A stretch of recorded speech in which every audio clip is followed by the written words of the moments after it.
Thank you, Mr. Speaker, sir, for the opportunity to talk about some of the consequential bills. I will focus in particular on Bill 16, on the State Land Budget Amendment Bill. I fully support this bill, Mr. Speaker, sir, because it does two things. First, it benefits the government and it benefits lessees in allowing a shorter time for them to process their dealings and also reduces backlogs. At the same time, it does not compromise the status of the state as a landowner. The bill proposes that the Director of Lands is no longer required for any mortgage, charge, pledge, or caveat, or for any court proceedings.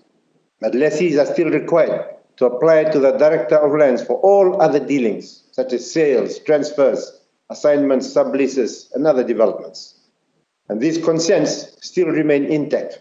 These are the consents that are under Section 13 of the State Land Act and its regulations. And these are also entrenched in the tenant's lease.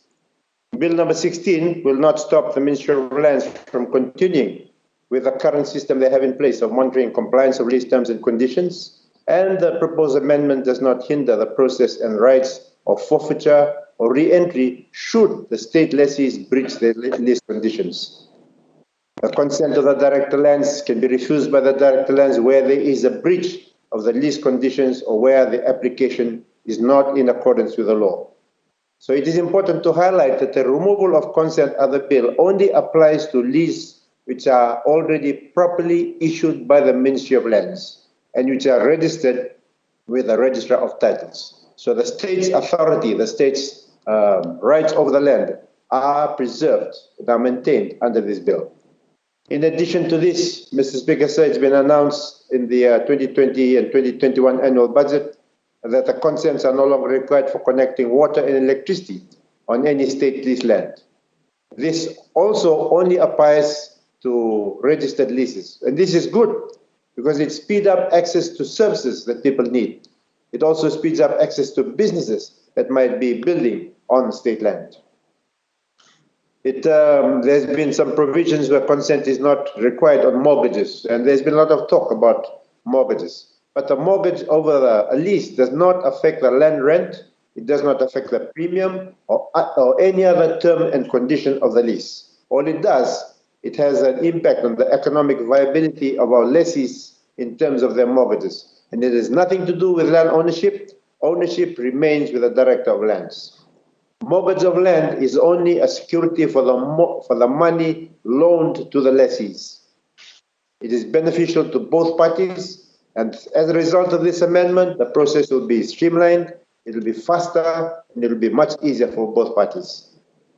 And if a person that is a tenant is able to get a mortgage faster, it might lead to construction, lead to jobs, lead to people getting returns, not only for the person that is leasing the land, but for people that can be employed. So it has an impact on economic growth and development in this particular country.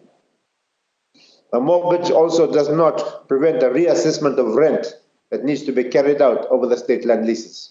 The state will also benefit from that.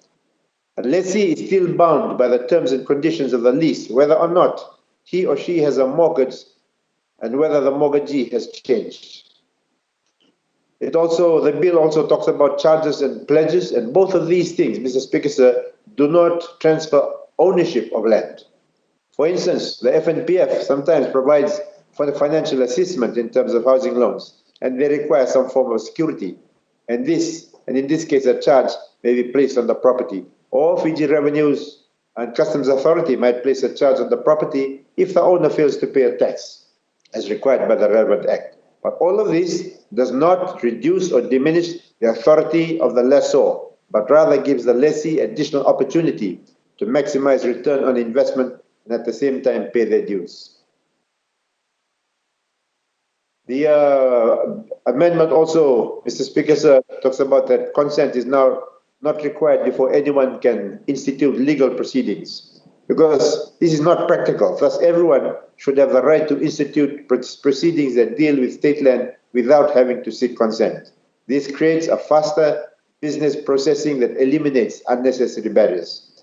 The powers of the Director of Lands remain intact as determined by the law. as mandated by the law, and other dealings will still require consent, as I've said before.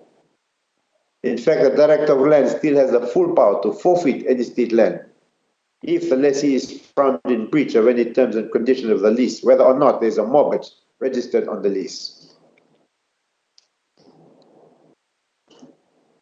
The removal of all of these bureaucratic provisions brings the Ministry of Lands into the 21st century. Even though we've made a lot of progress on making these things faster, the speed at which they're processed, this will allow us to be much more efficient into the future.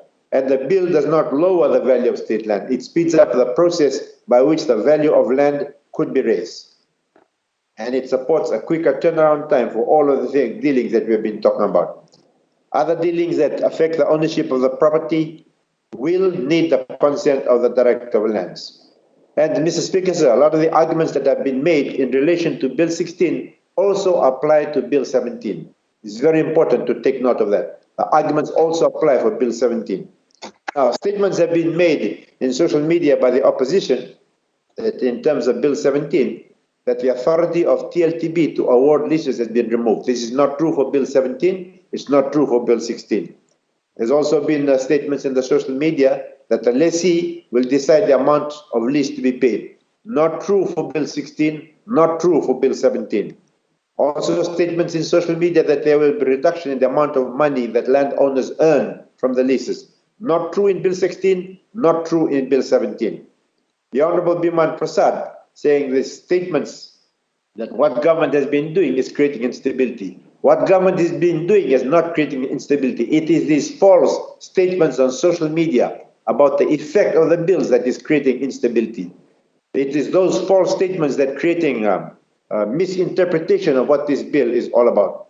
All these three statements are not true. And because of the way they've been put in social media, they've led to vitriol, they've made to a lot of ethnic sort of things being bandied around, and all these started by statements that are not factual. The Bainimarama government and the Fiji First government has a history of protecting the best interests of Itoke. We only have to look at the protections in the 2013 Constitution.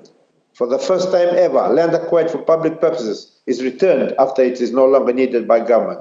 This is not done by all of these other governments that have been talked about. Alliance government, Labour, SVT, SDL, nobody did this. Under the Fiji First and the Bainimarama government, we did not do what happened in Momi and Denara. We've never alienated land. We gave an equal share of lease to all Itoke. That shows concern and care for all of the Itoke in this country. Why is Bill 16 and Bill 17 been done? It protects the rights of the landowners, and at the same time, it speeds up the process to help us into economic recovery. Honorable Biman Prasad says this is not consequential. It is consequential because right now, for us, it's not just about battling COVID, but getting our economy up to speed as quickly as possible. And both of these bills will have a part to play in that. And on that basis, Mr. Speaker, sir, I fully support the amendment bills that we have for Bill 16 and Bill 17. Mr. Speaker, sir. I thank the Honourable Minister for his contribution.